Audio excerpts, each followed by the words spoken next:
You were wondering like what my current build looks like.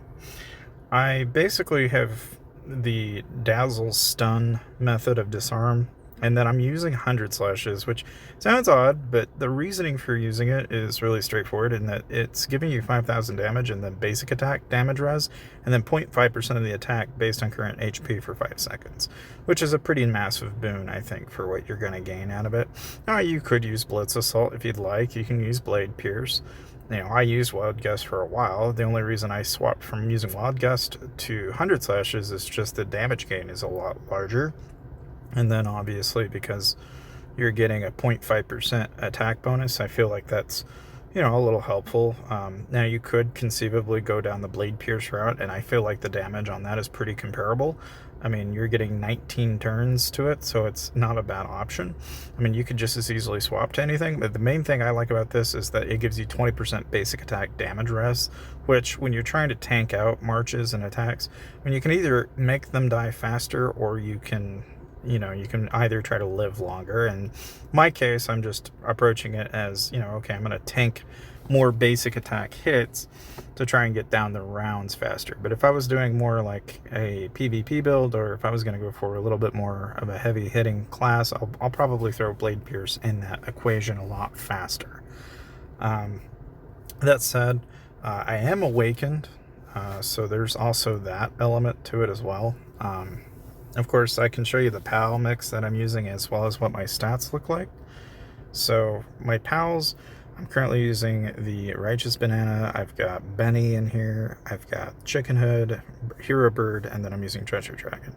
Now, this is kind of going off of more or less what players are kind of suggesting I do, which is, go crit and go combo, because these are going to be the easier ones to acquire in Plume Monarch build, which, again, going back to the classes, if you got a class awakening, you'll go down the Arrow God route to become a Plume Monarch, and then you're really kind of heavy on combo damage.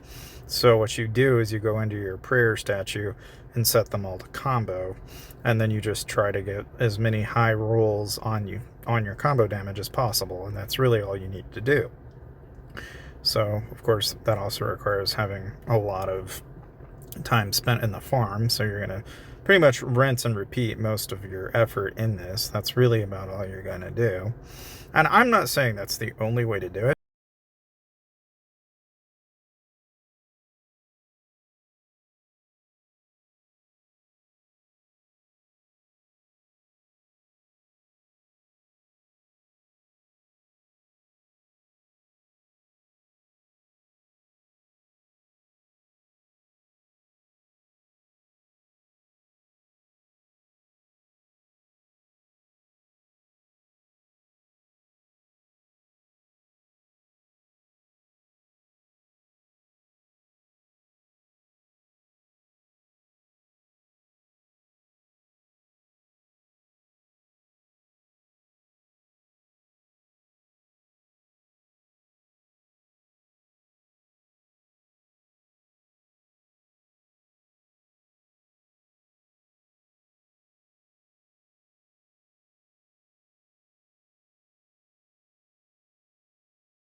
Because part of the reason why I was kind of like, yeah, well, I could do crit rate, but it's not the only way to do it.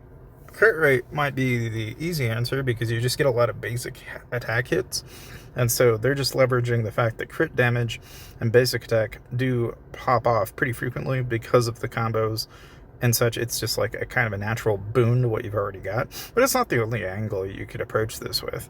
Because really the thing is it's better probably in a Sacred Hunter build than it is probably in a Plume Monarch build. And the reason for this is because you already get a lot of comboed as it is for being up in Plume Monarch, so then you've got the option of either, you can either focus on crit rate and increase your crit, or you can actually work on doing your skill crit. You can also just as easily work on, say, stun. You could just as easily, you could do Counter-Strike, like a combo Counter-Strike combination, potentially. But like right now, I'm doing 58 and 59% in terms of combo, and that seems to be a pretty cool place to be. I get the basic attack multiplier at 1800 with an 8400 combo, and I can just continuously raise that combo to really see the most efficient use of it. The big thing though is you'll notice that my healing rate is at 10%, and part of that has to do with the fact that the back accessory, you know, of course, I've got Celestial Sprays right now, which gives me a really nice bonus to basic attack damage, which is really what I'm really trying to focus on more so than the crit rate, because I feel like a lot of the skills already, especially once you get Gale Barrage, you're going to go absolutely ballistic on combo damage. So really what you need more than anything really in this build is you either need a way to keep yourself alive longer. You're not really having a problem with damage. You know, it's not really a damage problem so much as it's how do you keep your alive problem while doing that damage. You know, that, if anything, I think is more of the bigger issue that you'll run yourself into. And so, I mean, I'm going down this path, and basically I'll get Gale Barrage to get that combo damage. You know, I could have easily gone down the Eager Momentum route and get the crit damage bonus, and that's, you know, an option, but, you know, it's also just as interesting as, like, getting the healing route, where you get, you know, 0.2% of your healing amount up. But, you know, it's, like anything, I'm not super stressed about it, because I feel like, in a way, there's also more pals, and there's also more mounts and stuff like that that we have to look forward to. So, of course, there's also a new event that's coming, and I'll have another video on that, and we'll take a look at that and kind of explore that. But more or less, this is what my Plume Monarch build looks like right now. I will, when I get an opportunity, so like right now I've got basically Furious Gale, and then I'm pairing that up with the Mana Mastery for the basic attack bonus. But in the long term, what I'd like to see happen is I'm either going to try and get more and more, like right now I've got those purples in there, and you can see my basic damage is up 10%. Like, I'm trying to actively get better and better quality in terms of skill bonuses in here in the enchantments that are going to either increase the amount of combo damage I have or the amount of crit damage I do. But I'd also just as easily love to see getting some basic attack multiplier bonuses. But, you know, again, with any of these, I'm also kind of paying very close attention to skills too. So, like, if I can get, you know, an option for, like, Eye of the Raven or even some newer artifacts, I'm paying very close attention for those. Because right now, even though I have Tear Attack, Tear Attack is good, don't get me wrong. It does 1000% basic attack damage at the start of the battle, gives you 20% of your max HP and a Pepe. It lasts, you know, every 12 seconds. And upon death, you know, it's doing all that wonderful, wonderful damage, right? But it's one of those things where I also kind of feel like I need to be looking at, like, Eye of the Raven, or even looking at, you know, Thunder Wrath, as, you know, these are going to be giving you a lot more AoE damage. It's going to increase your combos, basic attack. You know, you could easily see Candy Gatling in some people's builds because of what it has to offer in terms of basic attack damage. Well, again, a lot of these skills are all going off of basic attacks, so anything or everything that can scale with it is awesome, you know. And so, I mean, the one thing I can say about a lot of those skills, though, is that anything that can help stun or confuse is really kind of helpful in a Monarch, in my opinion, because, like I said, you can either try to stun them and try to tank it out and then do a lot of damage, or you can either, anyway, so, like, basically, once you get to the point where the DPS is high enough, and that's the thing, like, once you get to a point where you're really putting out a lot of damage, really the only thing slowing you down is either you not living long enough, or you not being able to stun them long enough, or some combination of the two, you know. It's not really a damage problem anymore.